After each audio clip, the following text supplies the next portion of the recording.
Hello বন্ধুরা, এই যে দেখো আমাদের আজকে দুপুরে রান্না হচ্ছে কাটাপোনা মাছ দিয়ে, আলু দিয়ে, ঝিঙে দিয়ে, কাঁচকলা দিয়ে। এই দেখো কাঁচকলা, এই দেখো কাঁচকলা, এই দেখো কাঁচকলা দিয়ে, এই দেখো ঝিঙে দিয়ে, ঝিঙে আলু দিয়ে কাটাপোনা মাছ দিয়ে ঝোল হচ্ছে। এই দেখো, আর সাথে ঘেটকোল পাতা বাটা হয়েছে।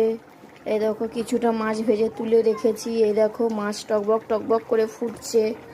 এই দেখো বন্ধুরা, আমার ছোট পুচকেটাকে কোলে নিয়ে ভিডিওটা করছি। এই দেখো ঘেটকোল পাতা বাটা হয়ে গেছে। এই দেখো ঘেটকোল পাতা বাটা দিয়ে আমার সোনা আমার একটু ভাত খেয়ে নিয়েছে। এই দেখো, আর আর একটু ভাত হয়ে গেলে খাবে। এই দেখো দেখো এই দেখো টকবক করে কাটাপোনা মাছ, আলু, ঝিঙে দিয়ে, কাঁচকলা দিয়ে ঝোল হচ্ছে। এই দেখো।